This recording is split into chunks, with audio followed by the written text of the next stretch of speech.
অসাধারণ একটি গল্প যদি ভালো লেগে থাকে সবাই চ্যানেলটি সাবস্ক্রাইব করবেন প্লিজ। গল্পে কোনো ভুল ত্রুটি থাকলে ক্ষমা সুন্দর দৃষ্টিতে দেখবেন প্লিজ। কমেন্ট করে জানাবেন কেমন হয়েছে গল্পটা। রাতটা অদ্ভুত নীরব।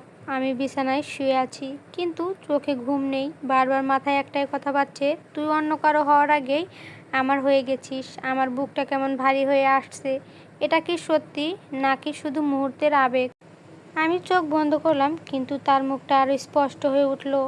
পরদিন সকালে ড্রয়িং রুমে অদ্ভুত গম্ভীর পরিবেশ। ফুপি, আব্বু, আম্মু সবাই বসে আছে। আমাকে ডাকা হলো। আমি গিয়ে চুপচাপ বসতে ফুপি বললেন, ইসরাত, ছেলেটার ফ্যামিলি তোকে খুব পছন্দ করেছে। আমার বুক ধক করে উঠল। আমরাও ভেবেছি, যদি তুই রাজি থাকিস তাহলে সামনে এগোনো যায়। আমি একদম চুপ হয়ে আছি। তখন আম্মু নরম গলায় বললেন, মা, ছেলে ভালো, চাকরি ভালো, তোর লাইফটা সেট হয়ে যাবে। আমার গলা শুকিয়ে গেল। মাথার ভেতর শুধু একটা কণ্ঠ, হবে না কোনো বিয়ে।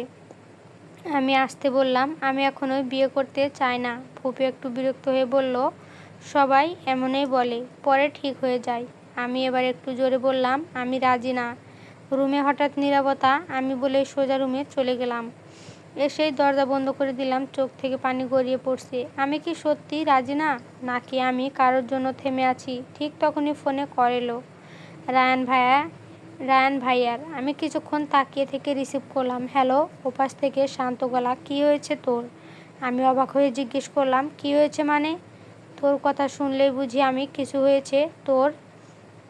আমার চোখ আবার ভিজে উঠল। ওরা বিয়ের কথা বলছে। কিছুক্ষণ চুপ। তারপর উনি জিজ্ঞেস করলো আমাকে, তুই কি বলেছিস? আমি ধীরে বললাম, না করেছি। ওপাশে হালকা নিঃশ্বাস, যেন অনেক বড় কিছু হালকা হলো। কিন্তু পরের কথাটা আমার বুক কাঁপিয়ে দিল। কিন্তু এভাবে আর কতদিন? আমি থেমে গেলাম। মানে? তার গলা এবার সিরিয়াস। আমি আর দূর থেকে তার জন্য লড়তে পারবো না ইসরাত। আমার হাত কেঁপে উঠল। তাহলে সে ধীরে বলল, তুই যদি আমার হয়ে থাকিস তাহলে এবার সবাইকে জানাতে হবে। আমার নিঃশ্বাস বন্ধ হয়ে গেল। আপনি কি বলছেন বুঝছেন? রায়ান ভাইয়া বলল, পুরোপুরি বুঝে বলছি। হঠাৎ দরজা নক করলো। ইসরাত, দরজা খোল। আমি ফিসফিস করে বললাম, পরে কথা বলি। কল কেটে দিলাম। দরজা খুলতে ফুপি, আম্মু দাঁড়িয়ে। হঠাৎ ফুপি জিজ্ঞেস করলো, তুই না বলছিস কেন? আমি চুপ। উনি আবার জিজ্ঞেস করে উঠল, কাউকে পছন্দ করিস তুই? শোনার পরে আমার বুক ধক করে উঠল। আমি কিছু বলতে পারছি না। ঠিকই তখনই হ্যাঁ করে কথাটা শোনার পর সবাই ঘুরে তাকালো। আমি স্থির হয়ে গেলাম। রায়ান ভাইয়া, সে দরজার পাশে দাঁড়িয়ে, চোখে দৃঢ়তা। ফুপি অবাক হয়ে বলল, তুমি এখানে? সে ভেতরে এসে দাঁড়ালো। তারপর একদম পরিষ্কার গলায় বলল, ইশরাত কাউকে পছন্দ করে, আর সে মানুষটা আমি। আমার নিঃশ্বাস বন্ধ হয়ে গেল। আম্মু হতবাক। রায়ান, তুই কি বলছিস এসব? সে এক পায়ে গিয়ে এলো। সত্যি বলছি, আমি ইশরাতকে ভালোবাসি। রুমটা যেন ঘুরছে। ফুপু একটু রেগে বলল, এটা কি বলছিস? তোরা তো ভাই বোন, আর ছোট থেকে। সে থামিয়ে দিল। রিলেশনশিপের নাম দিয়ে সব কিছু বোঝানো যায় না খালামুনি। তার গলা শান্ত কিন্তু দৃঢ়। আমি ওকে ছাড়া অন্য কাউকে ভাবতেই পারি না।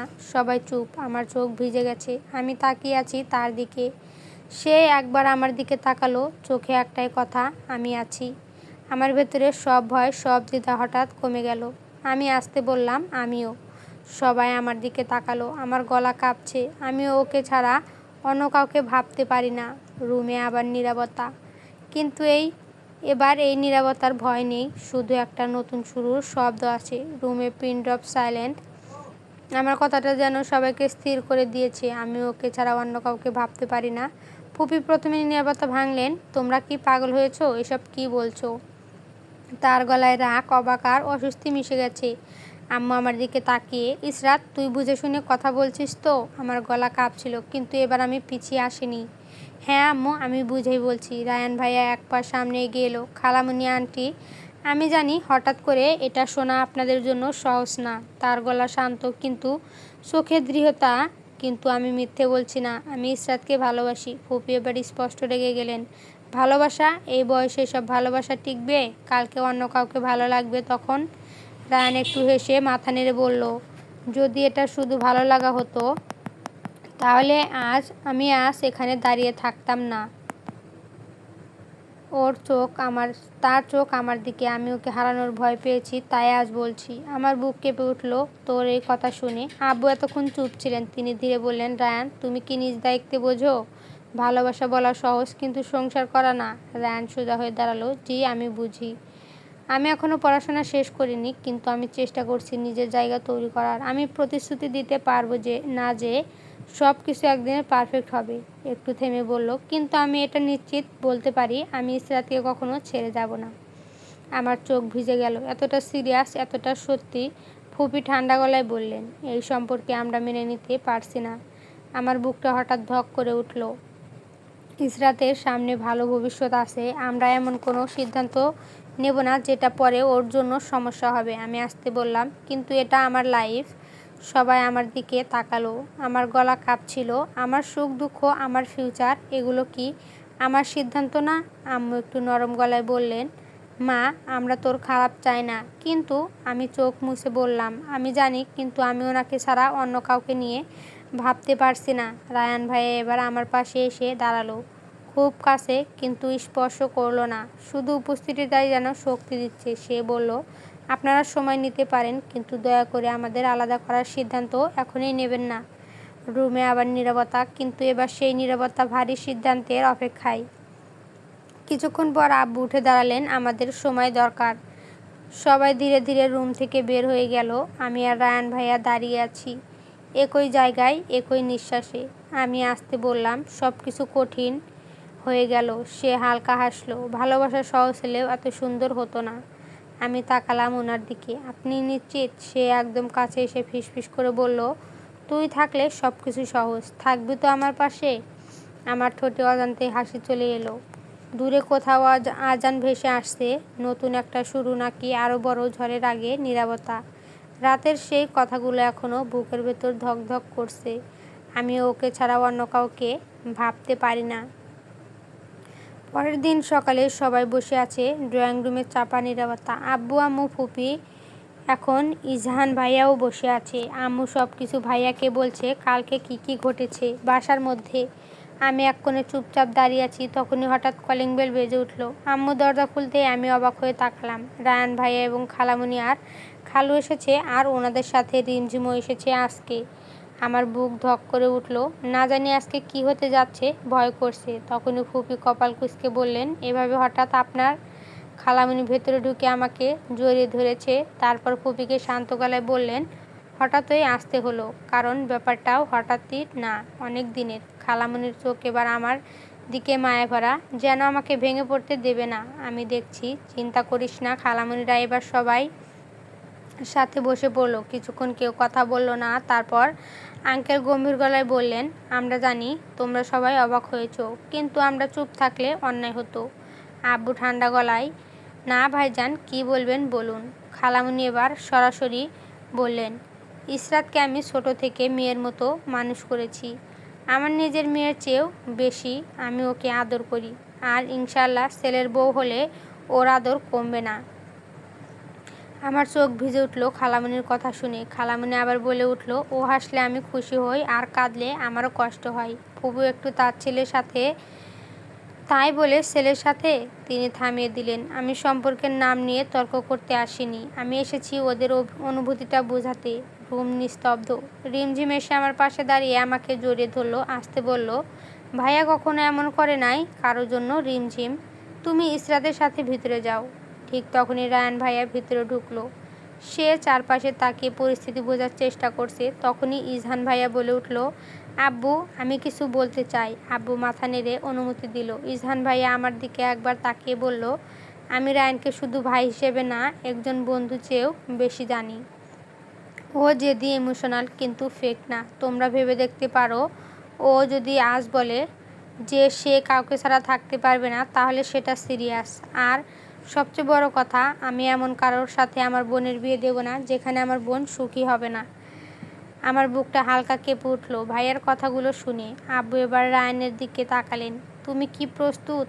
রুম একদম চুপ। রায়ান এক পা এগিয়ে এলো। পুরোপুরি না, কিন্তু আমি প্রস্তুত হতে চাই। তার গলা স্থির। আমি এখনও পড়াশোনা করছি, নিজের কেরিয়ার গড়ছি, কিন্তু আমি পালাবো না। আমি ইসরাতকে কখনো ছেড়ে যাব না। আমার চোখ দিয়ে পানি ঝরছে।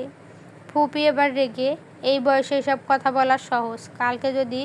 খালামণি এবার একটু দৃঢ় গলায় বললেন, আমরা ওকে এমনভাবে বড় করিনি যে ও দায়িত্ব এড়িয়ে যাবে। ও যদি একটা কথা বলে সেটা রাখার চেষ্টা করবে, সেটা তোমরা সবাই জানো। তারপর তিনি আমার দিকে তাকালেন, আর ইসরা তো আমার খুব আদরের, আর আমার মেয়েটাকে কষ্ট পেতে দিব না কখনো, এটা আমার বিশ্বাস। আমি চাই না ওর লাইফে এমন কিছু হোক যেটা ওকে ভেতর থেকে ভেঙে দেয়।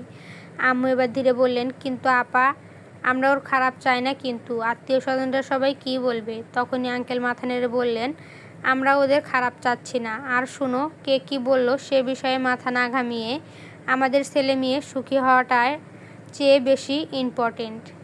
তাই বলছি, জোর করে কিছু করলে দুই দিকেরই ক্ষতি হবে। রুমে আবার নীরবতা। আব্বু ধীরে উঠে দাঁড়ালেন, সবাই তাকালো।